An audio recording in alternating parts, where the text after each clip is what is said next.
Të nderuar teleshikues, ne rikthehemi sërish në studio në transmetim të drejt për drejt këtu në ekranin e televizionit Fox News. Tani më jemi zhvendosur në këndin e të ftuarit të ditës dhe për gjatë minutave në vijim, patjetër që do të ndalemi tek fushata elektorale, por edhe zgjedhjet parlamentare të 11 majit. Jemi vetëm shumë pak ditë larg nga dita kur qytetarët shqiptar do të shkojnë te kutitë e votimit për të zgjedhur qeverisjen e re 4 vjeçare. Me mua në studio për të diskutuar dhe analizuar të gjithë fushatën, por edhe atë se çfarë presim në vijim është avokati Gylsen Zhlima, mik i hapësirave tona informative. Avokat, përshëndes, faleminderit që je sot në Fox News. Përshëndetje, faleminderit për ftesën. Avokat, do të doja mirë kuptimin tuaj, do të jemi shumë konciz edhe tek minutazhi përcaktuar për secilën subjekt politik të cilin ne do të analizojmë gjatë minutave në vijim. Do doja të nisnim me Partinë Socialiste të dy së bashku për mënyrën se si ti e ke parë fushatën elektorale të socialistëve deri në këto momente, çfarë ka bërë më shumë përshtypje, çfarë nuk ka bërë më shumë përshtypje, a ka diçka që Partia Socialiste duhet të bënte ndryshe gjatë kësaj fushate elektorale dhe cilat janë pikat e saj më të forta deri në këto momente, dhe koha në dispozicion është 5 minuta, avokat. Partia Socialiste nuk është se ka ndonjë program elektoral, thjesht Partia Socialiste nuk ka një prezencë në media, pra të debatojnë programin politik, po thjesht kanë retorikën politike që e keqja buron nga e shkuara. Dhe në këto kushte nuk mund të them diçka më tepër, sepse i bjen që do të bëj një specifikim të caktuar. Unë mendoj që partitë politike kanë detyrimin kushtetues të nënshtrojnë platformave të qarta politike, sepse në fund fare, do të thoja dy raste, rasti i legalizimeve dhe rasti i shtëpiave, kalon nëpërmjet ligjvëndësit, ligjvëndësi kalon nëpërmjet parlamentit, Partia Socialiste është pjesë e garës zgjedhore dhe duhet të japi rrugë zgjidhje qytetarëve shqiptar përse sot kanë bivendosur mbi pronat e tyre. Dhe kjo normalisht buron nga programi politik që votohet në datën 11 maj edhe për subjektin politik Partia Socialiste, por edhe për subjekte të tjera. E qartë, ndërkohë avokat, deri në këto momente, me të gjithë elementet e saj mbështetës si paraqitet fushata elektorale e Partisë Socialiste, përpos mendimit të përgjithshëm që e përsolla vetëm pak minuta më parë. Pra duhet të ndalen pak tek elementet të cilat ty të kanë bërë përshtypje tek fushata e Partisë Socialiste, patjetër që do të pyes edhe për Partinë Demokratike të njëjtën gjë. Partia Socialiste nuk është se po bën një fushat, Partia Socialiste ka në mendjen e saj se për shkak se është në 12 vite pushtet, normalisht mendon sikur e ka të sigurt edhe marrjen e pushtetit tjetër, pra të pushtetin e 4, pra ose më mirë, mos gabova në pushtetin e 4, mandatin e 4, po kjo mbetet për t'u parë nga qytetarët shqiptar. Normalisht Partia Socialiste duhet të fokusohet tek vetja e saj, duke i dhënë gjithmonë vetes saj si subjekt politik edhe shpresën për të qenë në politikën shqiptare edhe për 20 vitet të ardhshme dhe jo për të qenë për 5 vitet apo 4 vitet të ardhshëm, sepse pushteti konsumon dhe konsumimi i pushtetit nuk është se materializohet vetëm me suksesin e fitores apo dështimit, por ajo materializohet me demokracinë e brendshme Partisë Socialiste. Nuk mund të them diçka për fushatën, sepse Partia Socialiste në këto kushte që jemi, për mendimin tim, nuk është se bën ndonjë fushatë të madhe. Thjesht Partia Socialiste vazhdon atë çfarë bëri në 2017 dhe 2021, vetëm fushatë nuk quhet, thjesht quhet vetëm prezantim. Prezantim me retorika të cilët në të shkuarën janë provuar ose më mirë janë testuar, nuk ka fushat. Për shembull, për mendimin tim, është e thjesht një propagandë që bëhet ashtu siç është bërë dhe viteve të mëparshme. Por retorika politike e kësaj fushate të Partisë Socialiste, avokat dhe kandidatët në përgjithësi, si janë lexuar nga këndvështrimi juaj? Për sa i përket platformës që thot ose më mirë retorikën, për pasaportën europiane. Ne pasaportën e shpotpullimit me pam nga 2013 në vazhdim. Pasaporta europiane tregon që eqja e shqiptarëve në mënyrë të menjëhershme nga Shqipëria, duke i thënë atyre që ju mund të ikni nga Shqipëria kur të doni, sepse ne do qeverisim vendin ashtu siç e kemi qeverisur përpara. Kjo është pjesa e platformës. Pra shpopullimi, vazhdimi, po me pasaportë europiane. Kjo është çështje retorike sipas këndvështrimit tuaj. Ashtu e shikoj. Atë si është përcjellë deri në këto momente. Pra nuk mbaroi plani ashtu siç duhet ta mbarojmë 100%. Duke përzuar shqiptarët nga Shqipëria. Po Bashkimi Evropian nuk pranon këto raste. Bashkimi Evropian që ta antarësohesh duhet shumë vite.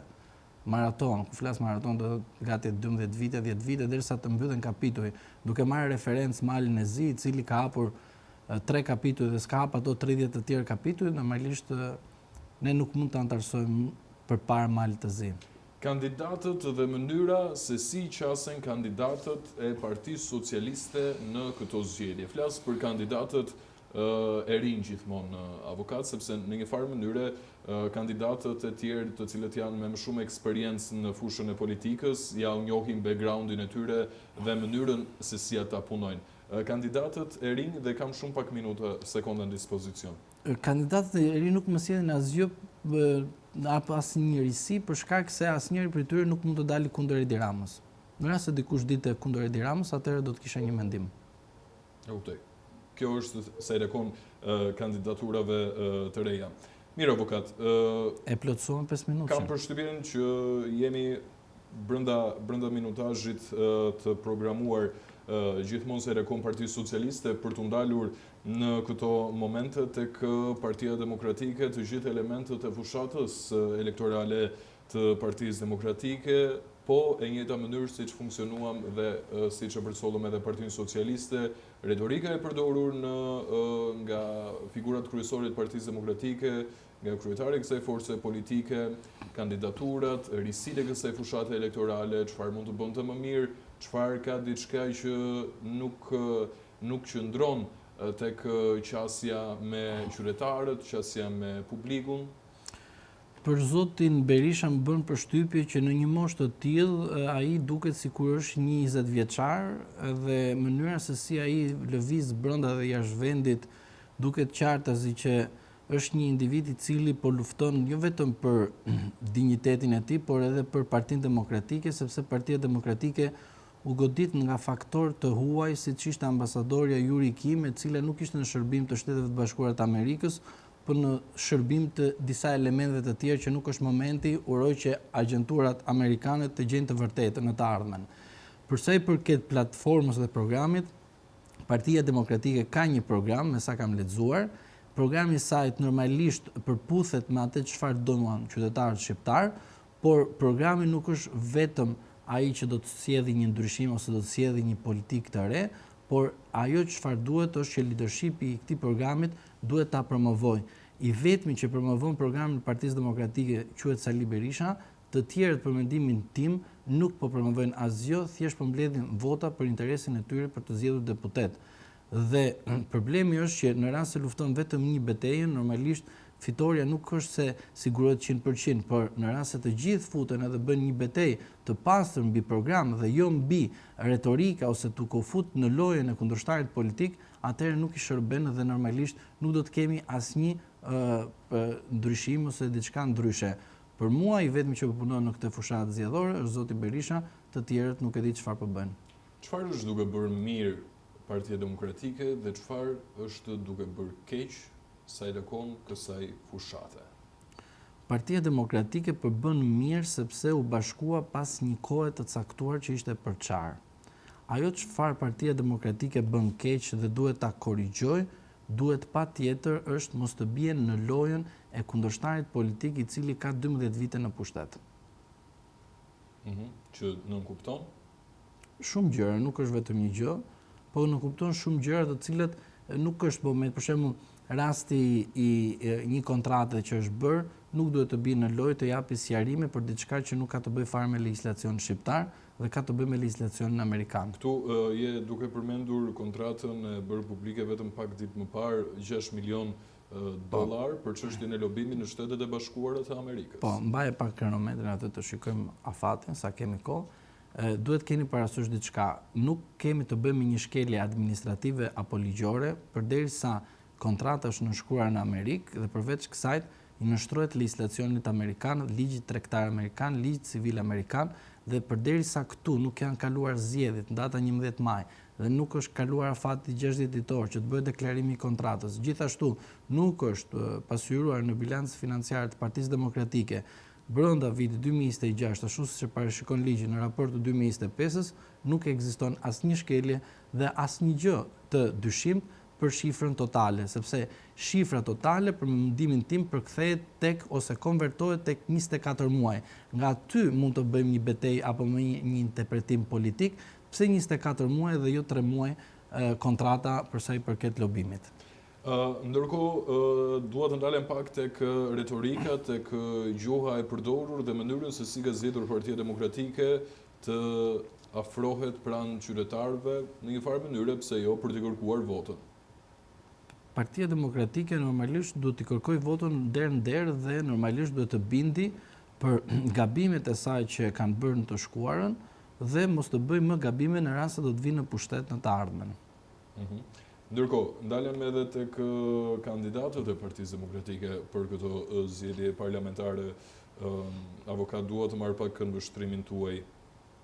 Kandidatët e Partisë Demokratike i kanë parë në terren, punojnë me sa kanë parë për veten e tyre, sepse pikërisht kodi zgjedhor i favorizon ata, por normalisht ka edhe kandidatë të cilët mendojnë sikur pushteti vjen vetë, sepse mendojnë tek rotacioni politik, por ata kandidatë duhet të njoftohen që nëpërmjet votës bëhet ndryshimi i pushtetit dhe jo nëpërmjet marrëveshjeve të cilët mendojnë disa që ekziston, po kjo është prishur para 4 vitesh më para. Kemi të bëjmë me një fushat të mirë nga Partia Demokratike apo një fushat që ka problematikat e veta dhe ka diçka për të rregulluar edhe në kaq pak ditë sa kanë mbetur nga dita e madhe kur qytetarët shkojnë tek kutitë e votimit?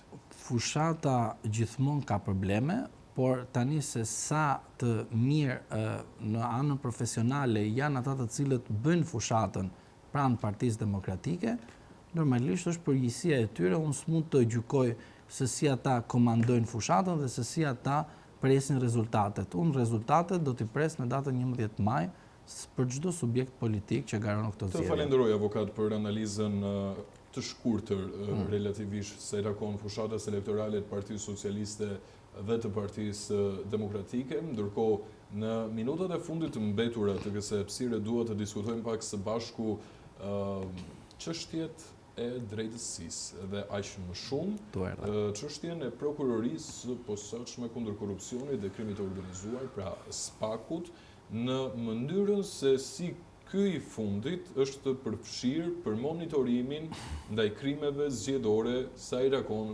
kësaj fushate elektorale, por edhe zgjedhjeve parlamentare të 11 majit. Sa ndikon SPAK në këto zgjedhje dhe çfarë ndodh në vijim?